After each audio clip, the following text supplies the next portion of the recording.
Hi കൂട്ടുകാരെ, ഇന്ന് നമ്മൾ തേക്കടി തടാകത്തിലൂടെ ഒരു യാത്ര പോവുകയാണ്. മുമ്പും പലതവണ ബോട്ടിങ്ങിന് പോയിട്ടുണ്ടെങ്കിലും അന്നൊന്നും മൊബൈൽ ഫോണും ക്യാമറയും ഒന്നും ഇല്ലാത്തതുകൊണ്ട് ചിത്രങ്ങൾ പകർത്താനൊന്നും ആയില്ല. അപ്പോൾ ഇത്തവണത്തെ യാത്രയിൽ കാര്യമായിട്ടങ്ങ് വീഡിയോ എടുത്തേക്കാന്ന് വെച്ചു.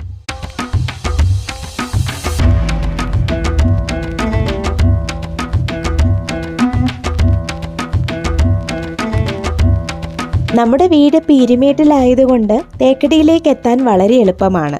28 കിലോമീറ്ററേ ഉള്ളൂ, ഏകദേശം 40 മിനിറ്റ് യാത്ര. വീട്ടിൽ ആര് വിരുന്നിന് വന്നാലും ആദ്യം കാണാൻ കൊണ്ടുവന്ന സ്ഥലമാണ് തേക്കടി.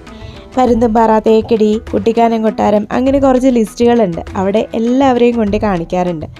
പക്ഷേ തേക്കടിയിലേക്ക് വരുമ്പോഴുള്ളൊരു കാര്യം, ബോട്ടിങ്ങിന് സീസൺ സമയത്ത് പലപ്പോഴും ടിക്കറ്റ് കിട്ടാറില്ല. നേരത്തെ തന്നെ ബുക്ക് ചെയ്യണം. അപ്പോൾ ഇത്തവണ നന്നായിട്ട് പ്ലാൻ ചെയ്തിട്ട് തന്നെയാണ് 2 ദിവസം മുമ്പ് തന്നെ ടിക്കറ്റ് ബുക്ക് ചെയ്ത് യാത്ര ആരംഭിച്ചത്.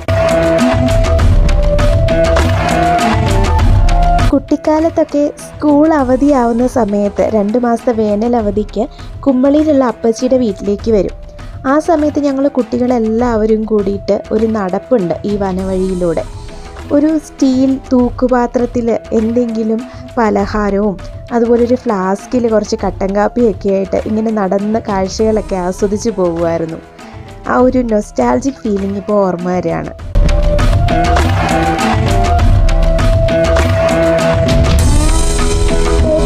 എത്തുമ്പോൾ തന്നെ നമ്മളെ സ്വീകരിക്കാൻ കുറേ ആൾക്കാർ അവിടെ ഉണ്ടാവും. നമ്മുടെ കുട്ടിക്കുരങ്ങന്മാർ, എന്ത് രസമാണെന്നോ അവരുടെ കളികളൊക്കെ കാണാൻ. അതിങ്ങനെ കണ്ടുകൊണ്ടിരിക്കാൻ തോന്നും. പക്ഷേ ഇവന്മാരെ അല്പം സൂക്ഷിക്കണം കേട്ടോ. കാരണം നമ്മുടെ കയ്യിൽ എന്തെങ്കിലും ഭക്ഷണ സാധനങ്ങൾ ഉണ്ടെങ്കിൽ തട്ടിപ്പറിച്ചുകൊണ്ട് പോകാനും മതി.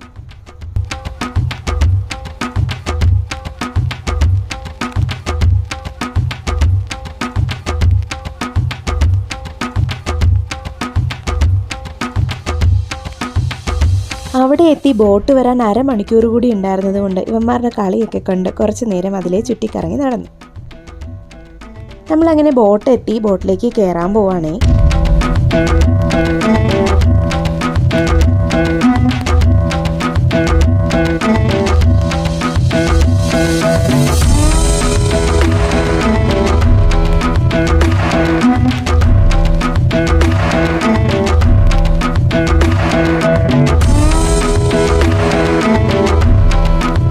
നക്ഷത്രക്കുട്ടി ഭയങ്കര ഹാപ്പിയാണ്. ആദ്യമായിട്ട് ബോട്ടിൽ കയറുകയാണ് അവൾ.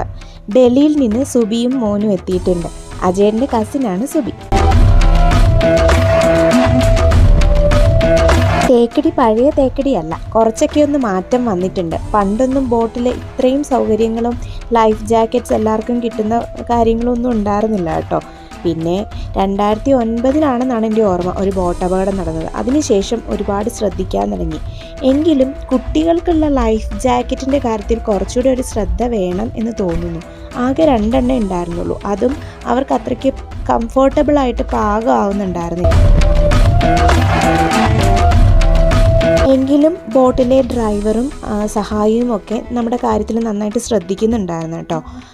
എല്ലാവരും കംഫർട്ടബിൾ ആണോ എന്നൊക്കെ ശ്രദ്ധിക്കുന്നുണ്ടായിരുന്നു. കുട്ടികളുടെ കാര്യത്തിലൊക്കെ അവർക്ക് നല്ല ശ്രദ്ധയുണ്ടായിരുന്നു. ഇവിടെ നിന്നിപ്പോൾ ഒരുമിച്ച് 3 ബോട്ടുകളാണ് യാത്ര തിരിക്കുന്നത്. 2 മണിക്കൂർ ഈ തടാകത്തിലൂടെ കാഴ്ചകളൊക്കെ ആസ്വദിച്ച് നമുക്ക് യാത്ര ചെയ്യാം.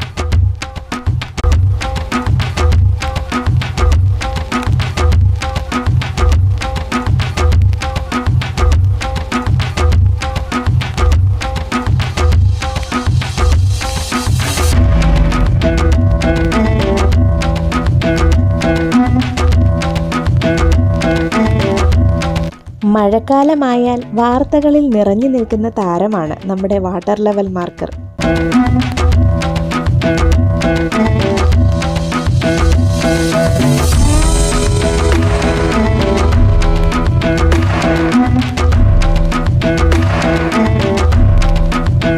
ബോട്ട് നീങ്ങി തുടങ്ങിയപ്പോൾ നക്ഷത്രക്കുട്ടിക്ക് ചെറിയൊരു പേടി. എൻ്റെ കയ്യിൽ മുറുക്കെ പിടിച്ചിരിക്കുകയായിരുന്നു. പിന്നെ കുറച്ച് കഴിഞ്ഞപ്പോൾ ആൾ ഓക്കെ ആയി.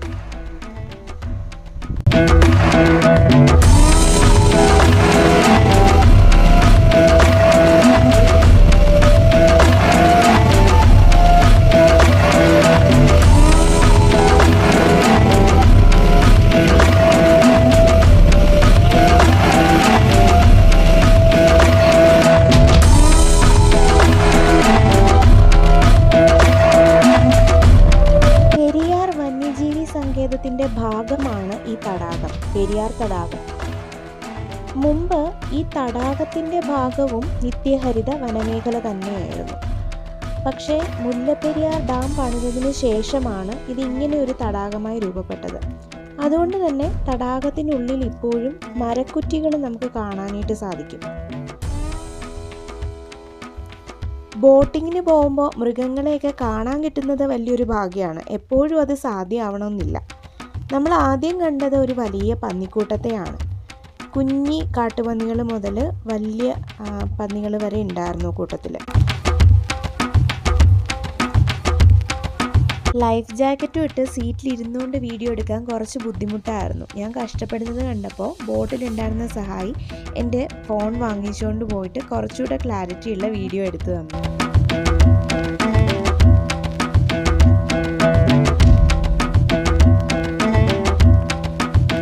വനത്തിനുള്ളിലെ കൊട്ടാരം. ഇതൊരു റിസോർട്ടാണ്.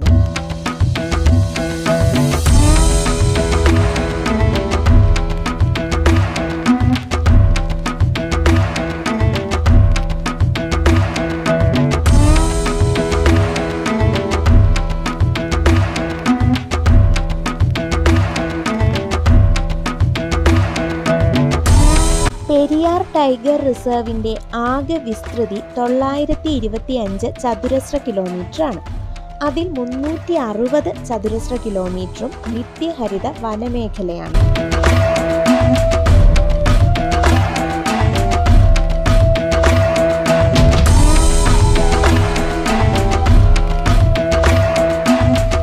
എന്തായാലും ഇന്നൽപ്പം ഭാഗ്യമുള്ള ദിവസം തന്നെയാണ്. അടുത്തതായി കാട്ടുപോത്തിൻ കൂട്ടത്തെ കണ്ടു തുടങ്ങി. ആദ്യം 1, 2, 3 എന്നൊക്കെ ആയിരുന്നു. ഇനി അങ്ങോട്ട് ചെല്ലുമ്പോൾ കാണാൻ പോകുന്നു പൂരം.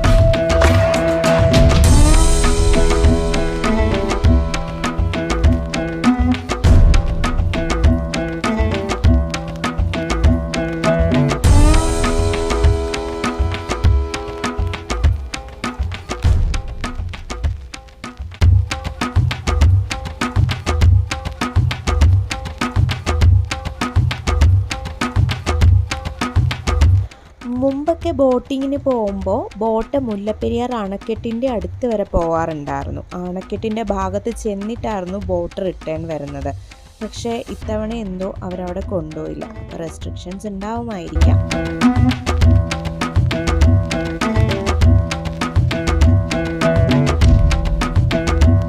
പ്രകൃതി നമുക്കായി ഒരുക്കി വെച്ചിരിക്കുന്നത് എത്ര മനോഹരമായ കാഴ്ചകളാണല്ലേ. ഒരിക്കലും മിസ് ചെയ്യരുത്. ഇതൊന്നും നേരിട്ട് വന്ന് കാണുക തന്നെ വേണം.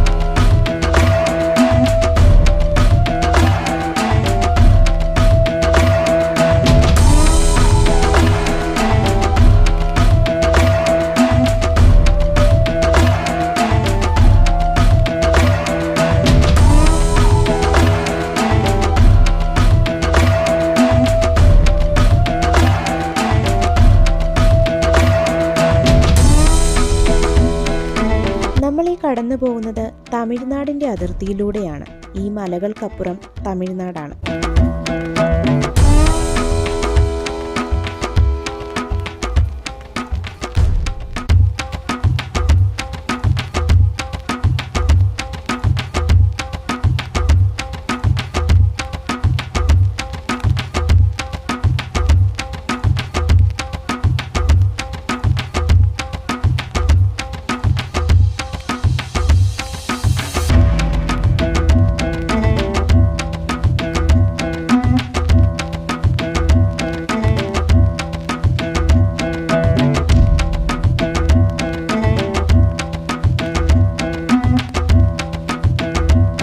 നക്ഷത്രക്കുഞ്ഞ് വെള്ളത്തിലേക്ക് നോക്കി അത്ഭുതത്തോടെ ഇരിപ്പാണ്. എങ്ങനെയാമേ ഈ വെള്ളം തിളങ്ങുന്നത് എന്നാണ് അവളുടെ ചോദ്യം.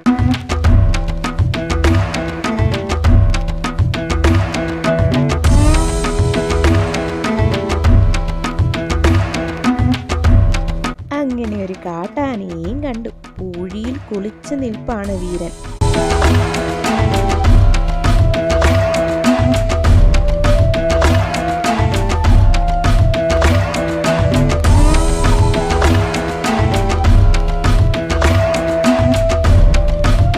ഓരോ മൃഗത്തെയും കാണുന്ന സമയത്ത് ബോട്ടൊന്ന് സ്ലോ ഡൗൺ ചെയ്ത് തരും കേട്ടോ. അതുകൊണ്ട് നമുക്ക് ഫോട്ടോസും വീഡിയോസും ഒക്കെ എടുക്കാനുള്ള സാവകാശം കിട്ടുകയും ചെയ്യും.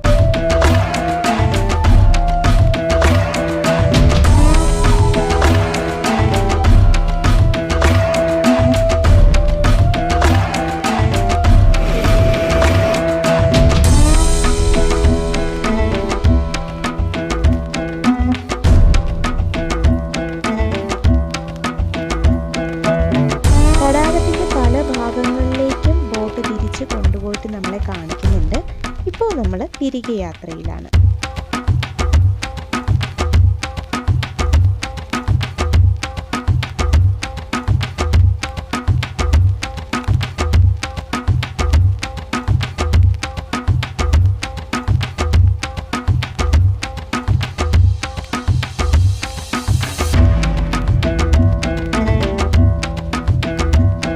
ബോട്ടിൻ്റെ ശബ്ദം കേട്ടിട്ടൊന്നും മൃഗങ്ങൾ ഓടിപ്പോകുന്നൊന്നുമില്ല. ഇതൊക്കെ എത്ര ഞങ്ങൾ കണ്ടിരിക്കുന്നു, സ്ഥിരം കാഴ്ചയല്ലേ എന്നാവും അവർ ചിന്തിക്കുന്നത്.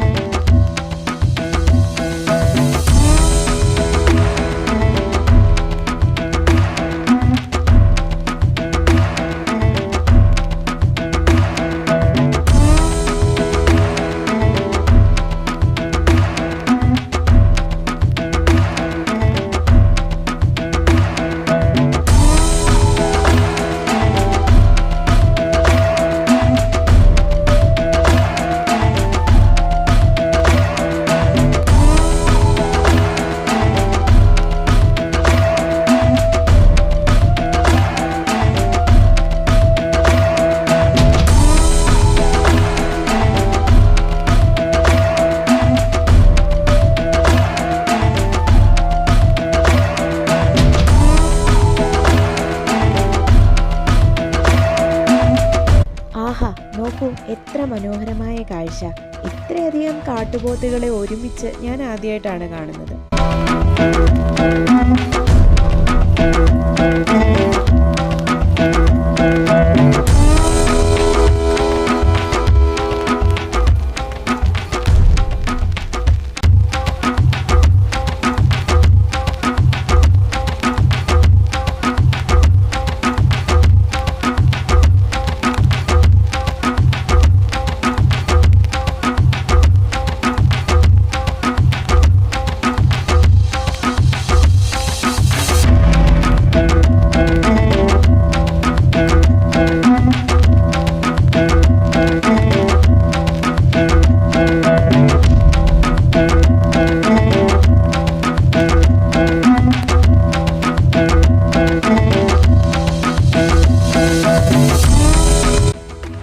ബോട്ടിലുള്ള എല്ലാവരും തന്നെ ഭയങ്കര എക്സൈറ്റ്മെൻറ്റിലാണ്. എല്ലാവരും ക്യാമറ ഓൺ ചെയ്ത് വീഡിയോസും ഫോട്ടോസും ഒക്കെ എടുക്കുന്ന തിരക്കിലാണ്.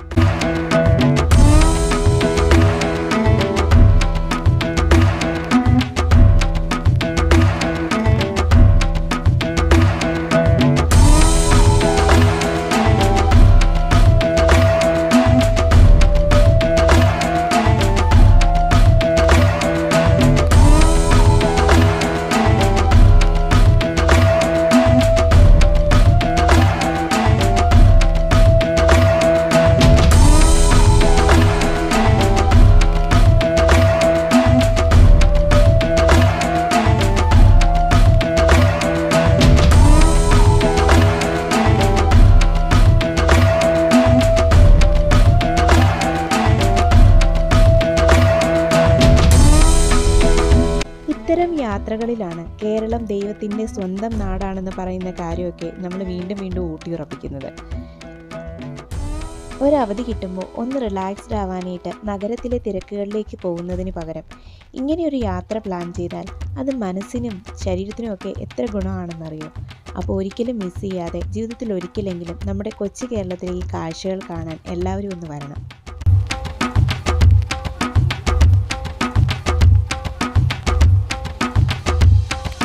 അങ്ങനെ 2 മണിക്കൂർ പോയതറിഞ്ഞില്ല. വളരെ മനോഹരമായ ഒരു എക്സ്പീരിയൻസിലൂടെയാണ് എല്ലാവരും കടന്നുപോയത്.